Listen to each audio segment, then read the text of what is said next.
And we're live. So, Mr. Hunjan? Yeah. Or is it Jaspal? What do you prefer? Jaspal. Jaspal. Yeah. Okay, super. Well, thank you for taking time out of your schedule and joining me in the studio today. Yeah, before Christmas. Just before, Boxing Day. Yeah. No, it's not Christmas Eve. Christmas That's the Eve. day after. I've got it wrong way around. Yeah, Christmas Eve. So just before the end of the year, we're here. So and it's been a bit of a mission to get you here. It has. You invited me a few months ago. Yes. And after a chat and so forth, and then we booked and so forth. And I've always lived in Leeds. However, a couple of years ago, I took on a role outside Leeds. So I've been down south a lot, helping, doing what I do best, helping a company grow and, making things happen for a company with some of the skills I have. And then,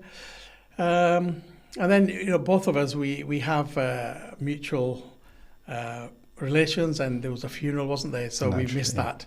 But it's good to be here. I'm really glad. I don't know what it's going to be like, but let's go ahead and see.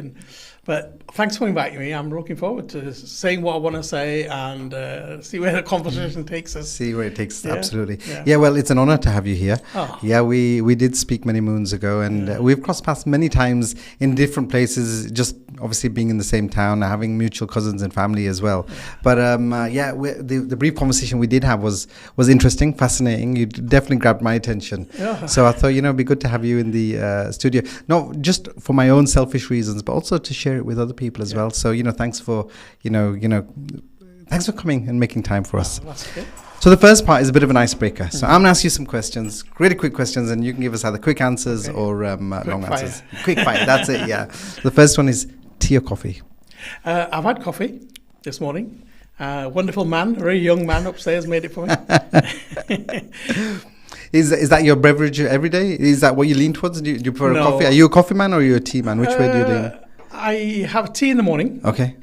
And if I have a sandwich at lunchtime, I want tea with my sandwich. Ah. If I have aloo paratha, I want Indian tea at the same time. Cha. All right. But if I just have a meal, then I want my tea or coffee afterwards. But during the day, I start off with tea, and then I might have about 3 coffees in the day. Okay. Very particular. Not particular in. I'm on the road, so Okay. and so yeah. So answer to your question: both tea and coffee, but at different times.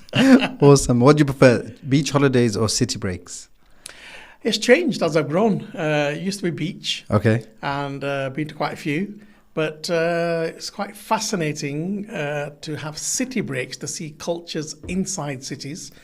And in May, I'm going to Berlin. I've never been to Berlin.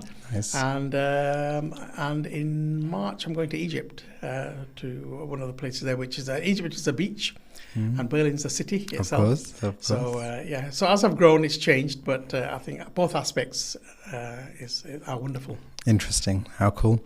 Cats or dogs? I have 2 dogs. Okay. I've had a dog before, Cooter. Okay. Had him for about 13 years, German Shepherd, brilliant dog. And so he passed away, and then we had about 6-7 year break because we thought we could never replace Cooter. Very loyal.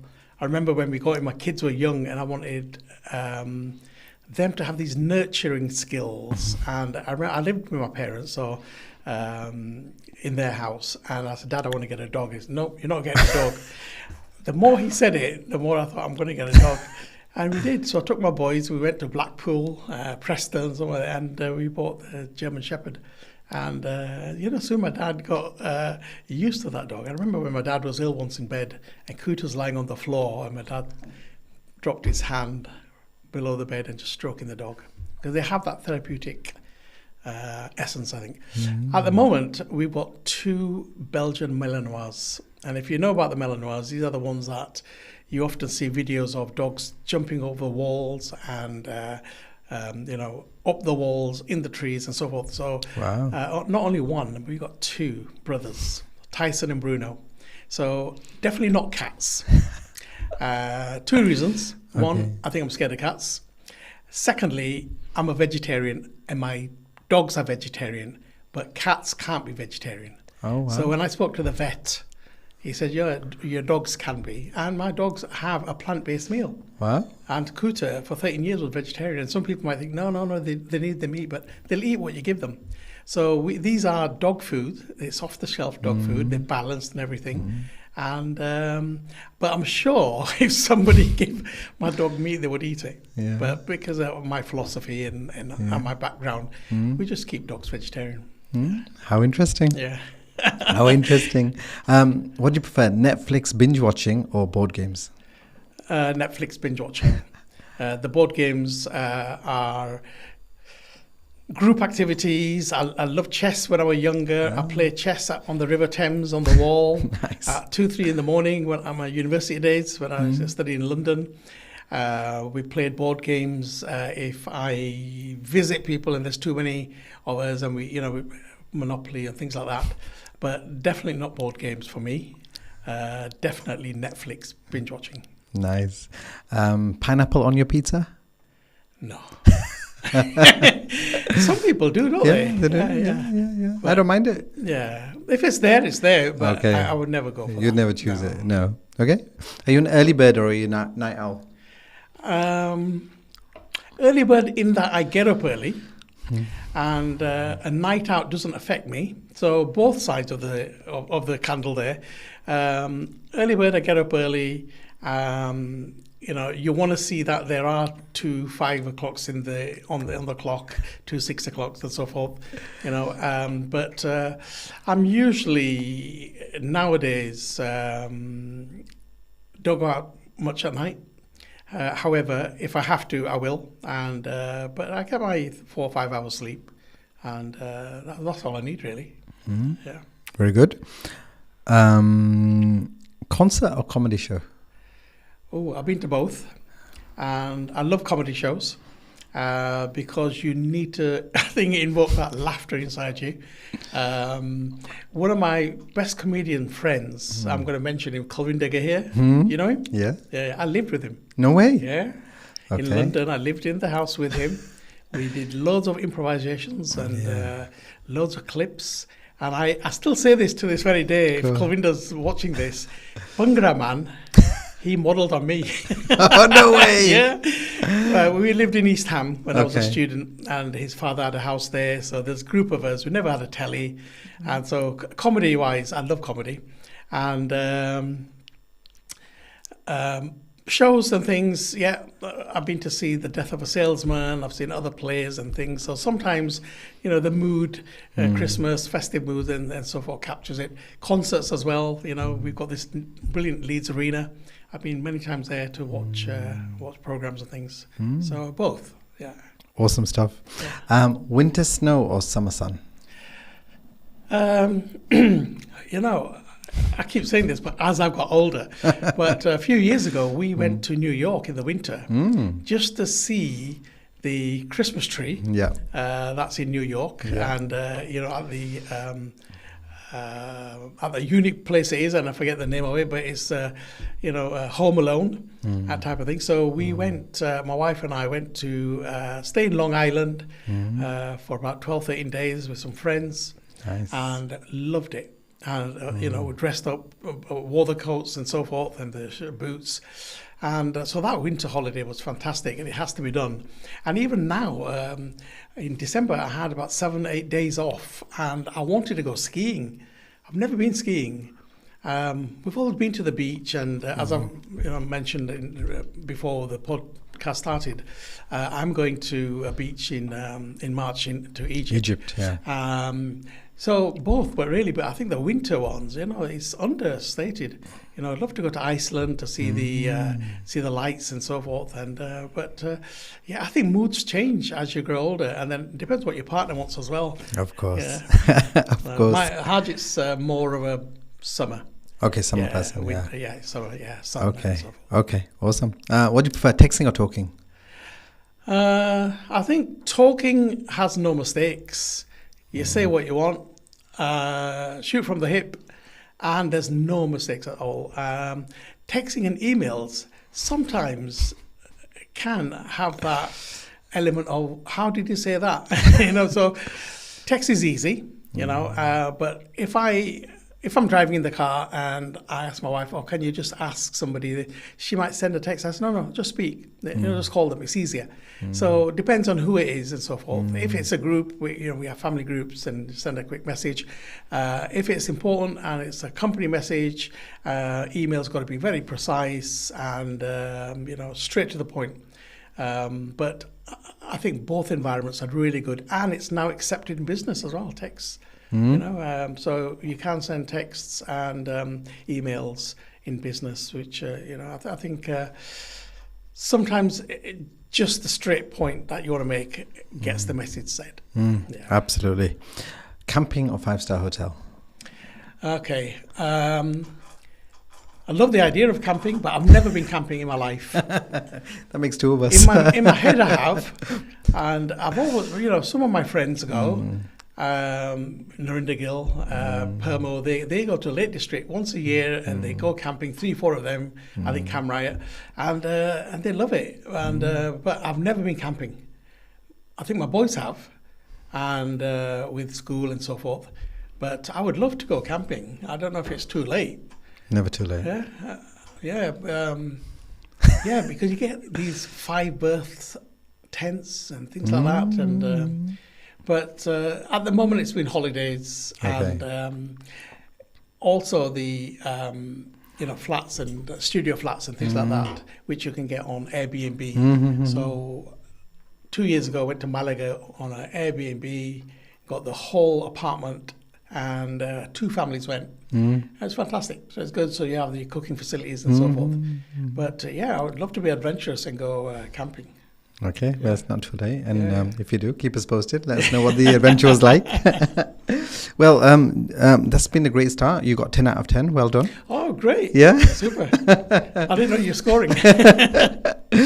So that's the first part. Okay. And just before we move into the second part, normally I do headshots, but maybe we do that at the end. I always say, look at the camera, give us a smile.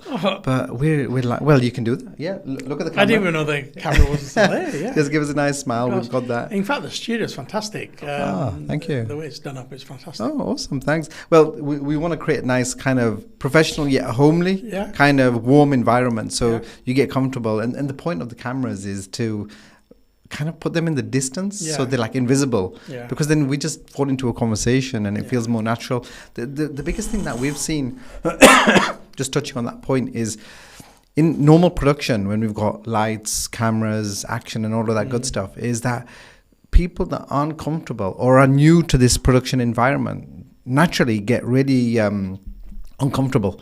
There's an element of anxiety, or I've got to perform, and their normal personality gets lost in under being wooden and straight, and I've got to say the right things or read the words or remember the words. And what we've seen, learned and observed with this environment is people are super relaxed because they forget about the cameras. They forget, I mean, there's a big microphone in your face, and that's kind of part of the podcast look. We could create like little invisible microphones as well, but I think people expect this from a podcast environment. So we've seen different. This is a great kind of space for people that are maybe new to production to come in, start creating content, and just be themselves, and then maybe elevate into more polished production that we might do upstairs or on location. But it's been really, it's been a great journey over the last probably 18 months. We've had the studio that we've had so many businesses that have come in, use it, and said, given us glowing feedback, not about the studio, but about their own performance and being so kind of easy to get in and out. And I've seen some of those clips, and I've seen, how people have used your facilities, right? And I think you and your family have been into production for a long time. Before you were born, your dad. Before, absolutely. So, but your father, bless him, he's the one who made me the coffee this morning. In fact, he showed me the videos that you've had, the big ones that used to be on his shoulder and so forth, and all the way down to the small phone you could use now. But so you've been in the business a long time, so I think your experience there it's testimony. Yeah, well, thank you for that. That's kind of you to say. We have been in the business for a long time. Yeah. Dad's experience has been invaluable. You capture that, invaluable for us to lean on and get that support. Yeah. And for me personally, it's been a balance of academic learning and real life experience from a trusted kind of space. Yeah. And that's, I think, how we've found success out of that, getting that balance right. And and some people get surprised that we're a family business. You work with your dad, you're in business with your dad. And and your son. And my son. And my wife's in the office as well. So it's a full on family business. Well, you're right, the knowledge gives the information. Yeah. And then when you put it into practice, that gives you experience. And with that, then you learn and go forward. So, you can read books on anything you want, but until you put your left foot forward and start doing it, like driving, you can pass your driving test, but it's only afterwards when you pass your test and you go out on your own and start driving, do you start getting more proficient. Of course. So it's that practicality. So reading around it and doing courses and so forth is good, but I always say it's not the acquisition, it's the application. Absolutely. So you can gain anything you want, knowledge-wise, certificate-wise, but until you apply yourself, then that knowledge is just knowledge base. It's the experience that will take you forward. Yeah, fantastic. No, I agree with that 100%. So just changing lanes a little bit, and you've got a mixed. You're doing an array of things at the moment. Tell our audience. Your background, what you're doing, and who you're serving right now, in the different things that you're doing. Yeah. Well, at the moment, I work. I've got an array of skills, and the company that's taken me on now, I'm not going to mention the company's name, but they've taken me on as the business development manager to help build their portfolio. Their customer base. It's in the pharmaceutical arena. So, and you say that, but I'm going to go backwards. I started off as a civil engineer, and I've got a bachelor's degree in construction management, which I got back in 1990, I think, 1991. And I worked with Jerry Semi. You know Jerry? I do. Yeah, on the motorways. Yeah. Ward construction. Yeah. Motorway maintenance. Yeah. I loved it, and being out there. So I mean, my background's engineering, and I have that engineering mind. I loved it, and I've always loved the sciences as well. And as an undergraduate, I did apply for other courses and so forth, but anyway, I ended up in engineering. My dad was a bricklayer, my dad was an engineer, and but when I graduated, there was a huge recession back in the 90s. I don't think you were born. I was. Where were you born? I was. You must have been in 90s. You must have been about 90s. I was 1990. Yeah, 1990. Well, I was born 77. Were you? Yeah. So So you were 12, 13. Yeah. There's a recession. Yeah. And so I worked for Jerry. I worked for Higgs and Hill. I worked for some major companies, but then very quickly I moved into sales. And I started off with selling encyclopedias, and then 2 years, and I'll tell you, that really gave me a breadth and depth of knowledge into the sales market. If you can sell encyclopedias, you can sell anything. Was that Britannica? Yeah. We've got 2 sets.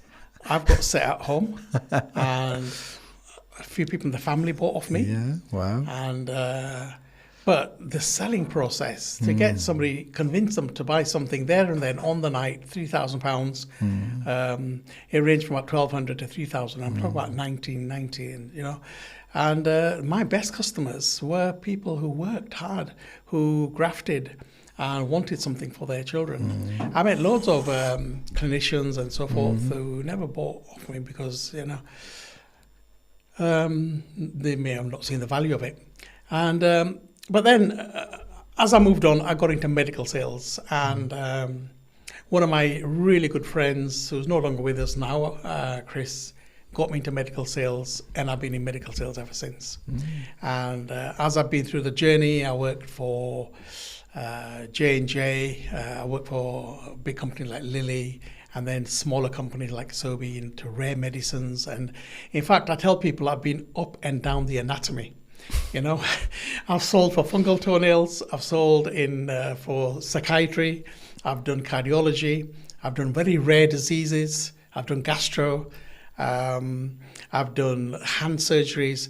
At the moment, I'm working for a company that works in the area of human papillomavirus, so a very specific area, and scar management. These are areas which are very elite. Not many people know about them, but a lot of people suffer from scars, and a lot of people suffer from human papillomaviruses as well. So my role in this company is to increase the exposure, build a portfolio, and so forth. In between the journey, Rash, you won't believe, I've got a master's in marketing, which I did from Huddersfield, but I never wanted to go to head office to do marketing. I did loads of projects for Lilly out in the field. One of them was actually videoing somebody, very similar like this podcast, with psychiatrists, asking them about certain things and aspects and all. It was all, in those days, a collaboration with the NHS Trust and so forth. And so loads of marketing initiatives, the product, place, price, promotion, the 4 Ps in marketing. And there's now, I think, the 5th P, you know, it's something to do with the internet and so forth. And then I went into training, coaching, and part of the training is, I'm not sure, are you familiar with NLP? I am. Yeah, neuro-linguistic programming. Yeah. So my company put me through many courses, and one of the best courses I ever did was the Winning Edge.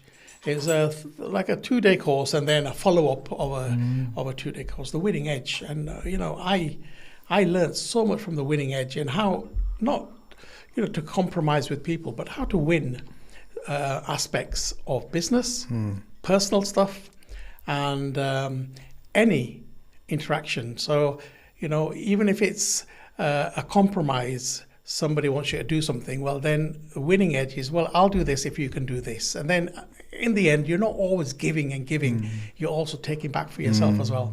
And once I did that, I think all the other courses were very mediocre for me. And so I went outside the scope of what the companies offered, and I found the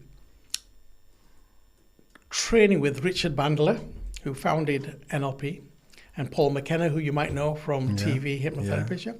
So I did a master's practitioner course, and it really catapulted not just my profile at work, because I became a trainer and I started training other regions.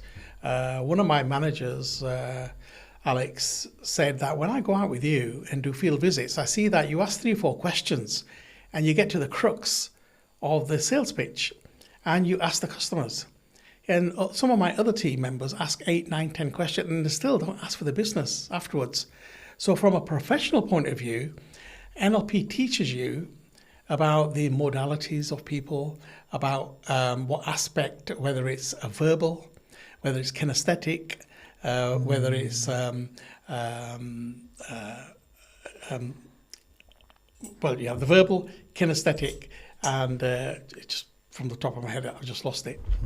Right. But then these different modalities that you can ask of people, you can only gain from their body language and so forth. But then putting that into personal aspect, you can you can create great relationships as well by mimicking body language. And, you know, like the way you're sitting, if I sat like that, you'd feel very comfortable psychologically. Yeah. And you've seen in the bar how people talk to each other and then one does this and then the other one does that. And then you mimic body languages. And sometimes it happens unconsciously. And so NLP is a lot about what happens unconsciously to people. And having mastered that and then teaching people that and then getting the best at sales calls and then even in your personal profile, in your personal lives as well, I went on to, I don't know why, but I did hypnotherapy. And then I went to the London College of Clinical Hypnotherapy, and I did their certificate for 12 months and then their diploma for 2 years. And this is all while I'm working. Awesome. Yeah, because I loved it. And so I am a clinical hypnotherapist. I have an NHS provider number. Nice. I had a caseload, which I used to see on the evenings and weekends. And there's always been that conflict of interest with work and so forth. But even at work, when people found out, I've had customers who said to me, "Oh, Jaspal, can you do this?" I said, "Well, actually, we're working." He said, "No, I want you to come to my room." And, I've done things with junior doctors who are just about to present and feeling very nervous. And I've taken them out to the corridor and done 2 or 3 things with them in about 10 seconds. And they've gone and presented very confidently. Wow. Because that resources, the confidence and so forth, nobody's going to give it to you, but it's that visualization that you have inside. And if people can visualize themselves doing something, then that visualization has a huge impact. The brain thinks you've done it again and again. And it's like, in a sports analogy, Paul McKenna talks about the 2 teams of basketball players. One team was taken into the office environment and told about how to score, how to, basket the ball, and how to get the points and so forth, and how every point matters, while the other team went out onto the court and practiced. And when it came to the test, those people who went into the office or a classroom environment and imagined what it would like to score every time, they scored better. So that imagination is better. And I've used that many times with interviews and so forth, where people have come to me to say, "I've got an interview coming up." And now these are senior folk in industry who said, "I'm going for this high-profile job. I'm really nervous." And I've just relaxed them totally. We've imitated the scenario where they're at the interview, who's going to be there, what sort of question they would ask, and they've imagined it, and they've gone through it so many times that at the actual interview, it's just a rehearsal. And they've won contracts, they've won the jobs and so forth. And I've got many examples and people who can testify to that. But it's their work, and I think my role is as a coach is leading them to that point in their into their life, or going into their subconscious, regaining the resources which everybody has. People are nervous for a reason. Something's happened in their life. Some people have bruxism, which is grinding teeth because of certain stress. Some people bite fingernails because of stress and so forth. But you can always get to the crux of that and bring it out. So that's the hypnotherapy side. But that's trance work. Have you ever driven a car and then you've got home or to your destination and thought, well, how did I get here? And I don't remember the journey, the roundabouts and so forth. Of course. Because the lampposts on the side of the street, or even the markings on the road are so regular in their distance, the white lines, that when they go past you, it's hypnotic. It's a trance.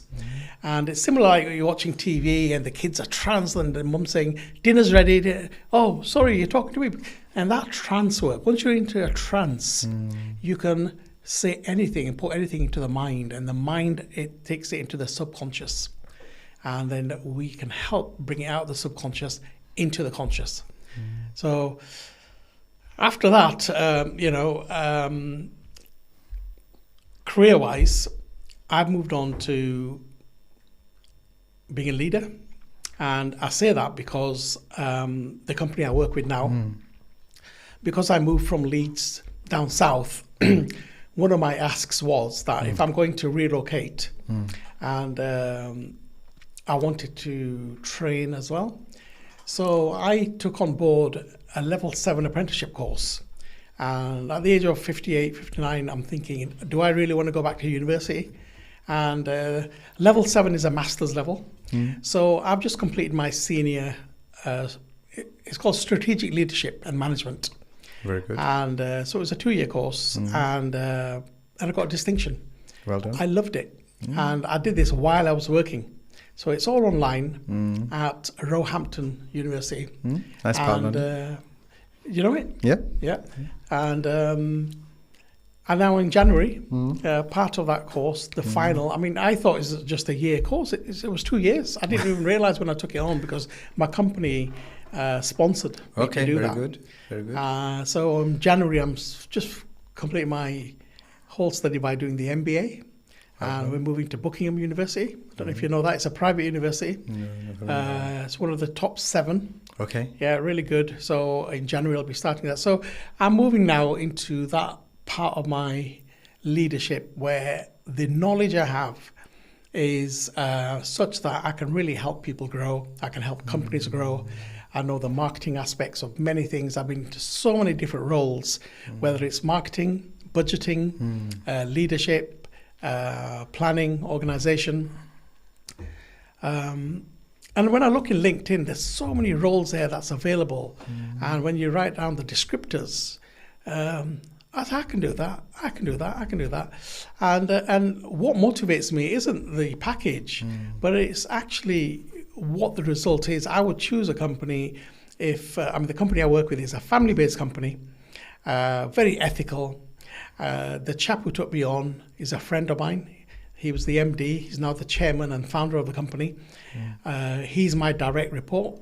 And there's no lines of management where I have to wait for a decision to be made. Pick up the phone. Hi, Chris. What are you doing? And can I do this? And that's it. And that's, I think, where I want to be next. So it's taken me a long time. You know, I'm 58, 59 now.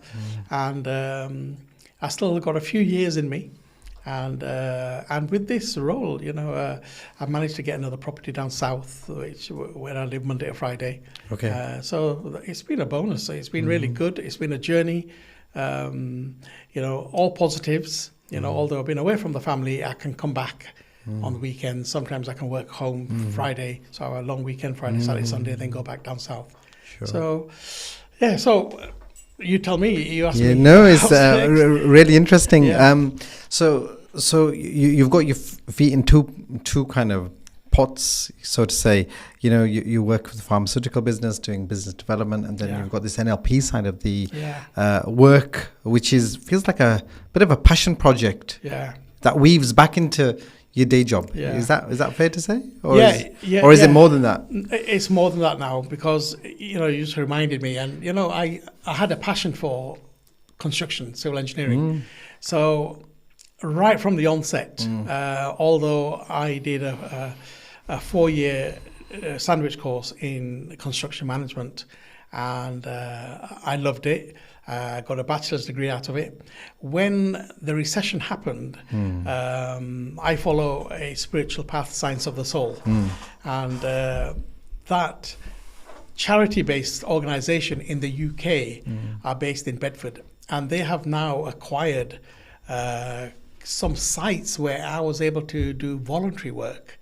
So for the last 30 years, I've been going Friday, Saturdays, to help them with my civil engineering. Excellent. So I offer my services free of charge.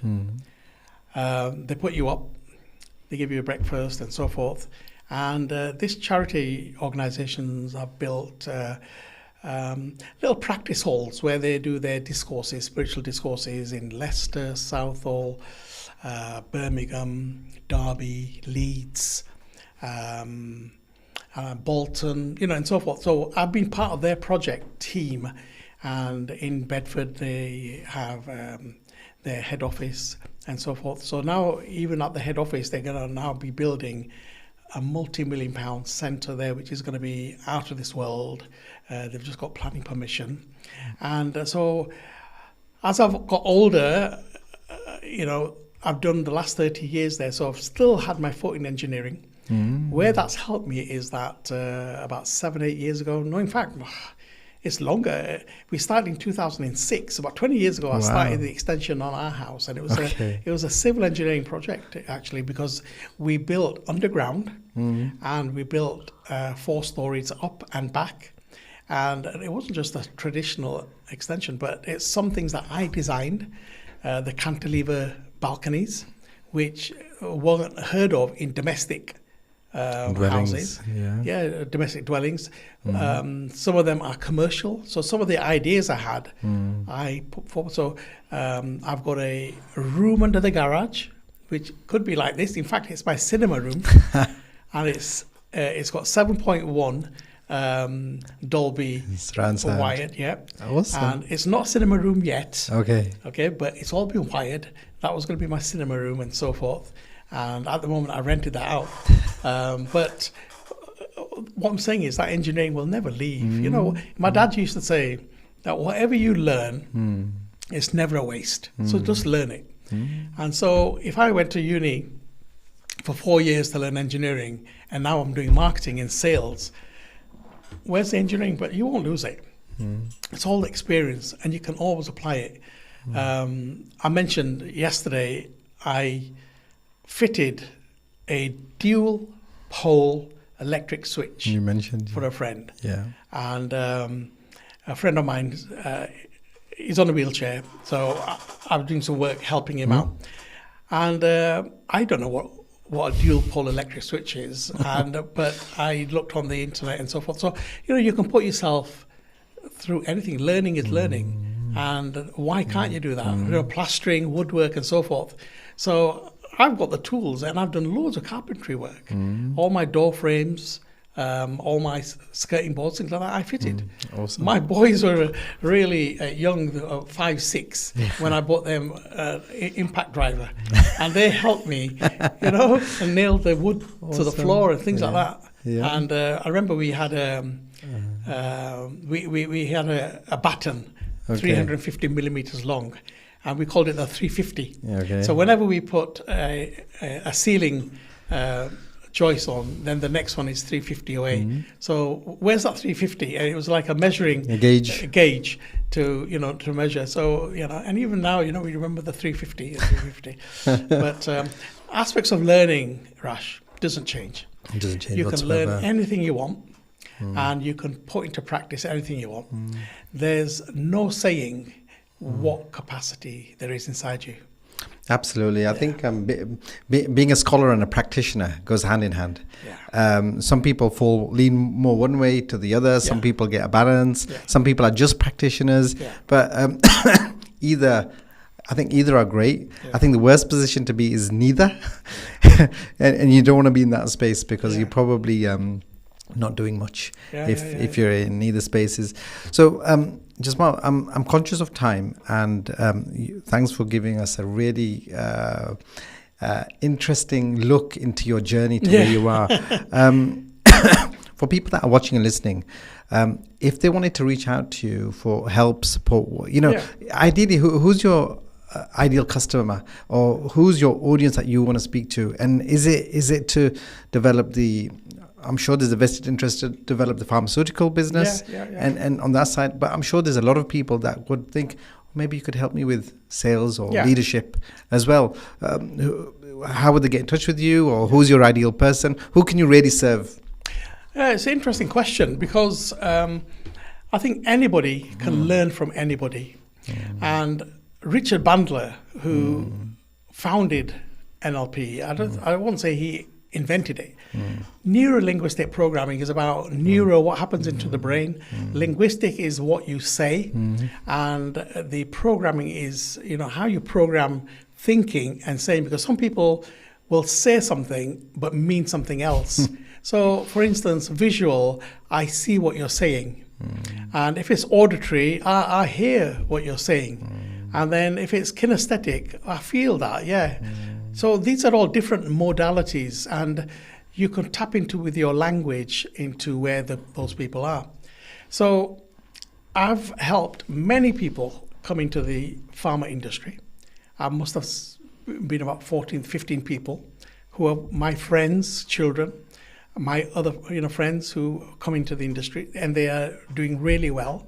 One of them, I think, is one of your relatives, Juggy. Oh, yeah, of course. So she's one of my prodigies. Oh, fantastic. Yeah. Taya's daughter, absolutely. Yeah. So, and there's loads, I've also helped people whose children have around about 15, 16, who are just going through education, And in our culture, because of the second language, we in hypnosis know that when people stammer and stutter, it's because they're trying to learn a second language. Their brain just can't get around that. So I've helped many people with stammering and stuttering. So they've come to me and asked for that. But your question asks, how can people approach me, or where would I want to be, and so forth. But I think a lot of the skills are transferable. So although I work in pharmaceuticals at the moment,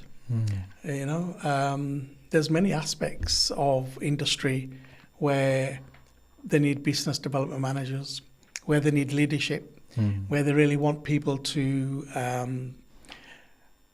perform, where they want the company to grow, and where that vision is.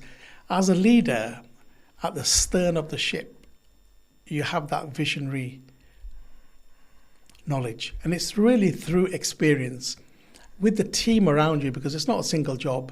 You need the general manager, you need the motivator, you need all the way down to the workforce. Everybody's got to pull in the right direction. And if they do, that company will move forward. So I'm on LinkedIn, I'm on Facebook. A lot of things I do, I speak to loads of people, and I'll just see where the journey goes. So people do reach out to me, and I've had lots of people saying, come work for us yet? But I said, no, I'm here with this company. They've offered me a contract for this many years and so forth, and I will ensure I do that. So, but I'm out there. So, and this won't be the last podcast I do. I know it's the first, but, I will do more. Again. So halfway through my MBA, I'll come back and see you and tell you what I'm learning. Absolutely. No, I welcome that. So, okay, as the leaving note then, with regards to at least today's session, have you got, 3 tips or, something that you can give away to people that are maybe struggling or having challenges around sales or leadership, where you really excel, something that they can take away, they can apply in their own world, and, just help them? What would be your 3 takeaways? Okay, I'm going to look at that camera. Yeah, that's fine. If there's 3 takeaways, I would all say that if you're in sales and you're selling to somebody, find out what their need is, because everybody has a need. If you find out their need, then find out what part of your product uncovers that need, and sell those benefits. So a feature of a product sells, and the product itself, feature tells, and the product sells. So this mug is black, right? Which means that it matches all the surroundings and so forth. It matches the decor. The cup handle is D-shape, which means that. The feature is the D-shape, but which means that it's the selling part. It means that you can hold it ergonomically well and so forth. So if you're in sales, find out what the customer needs. Secondly, always have that belief in yourself. Never think that you're second or inferior to the person you're talking to. Be on that equal platform and have confidence in yourself. And then thirdly, always ask to come back and see that customer. So in sales, you always want to come back and ask them, is there anything else you want to know? So always leave that ball in their court. Don't just close the call and go back. In terms of leadership and in terms of business, I would say that a leader thinks about other people. Leading isn't about ego. It is about humility, actually, and it's more about listening. We've got 2 ears and 1 mouth. So listen more, talk less, because when you listen, you uncover the needs of that other person. So it's an important aspect, actually. People think that salespeople talk too much, then they talk, that's what sales is about, the gift of the gab. But actually, it's not. Good salespeople sit back and they listen. And once they listen, they get the points, which we call the catch points, and the hook, and then they'll reel them in. So good salespeople do that, and good leaders will tell other people how to do that. Fantastic, thanks. That's great advice. I'm going to take that away as well and apply it to my to my use cases. Jaspal, it's been a great hour. The time has just flown by together. When you're in Egypt and do send us in March, do send us a postcard. Yeah. But I'm sure we'll cross paths before that as well. No, I haven't. Yeah, so neither have I. No, really, first time. So do either send us a postcard or post an image on LinkedIn, tag me in, and then we can circle back to this conversation. Right. And then I'd love to know how the journey goes with the NLP work and the business development. That'd be absolutely that'd be great if you could share that with us. It's a pleasure. I will do. And as I always say, you grow by listening to other people. And some of your podcasts I've seen how your conversations have really increased in material and in things that other people have talked about. So I've seen how you've taken that on board as well, and you're able to converse to that level. So that's a positive on your side. Yeah, absolutely. No, thanks for that reflection. It always helps because just to touch on that last point, it's all right to talk, but like you said, listening is actually more important than talking. Yeah, and it's about listening and understanding and then responding in some kind of constructive manner. Yeah.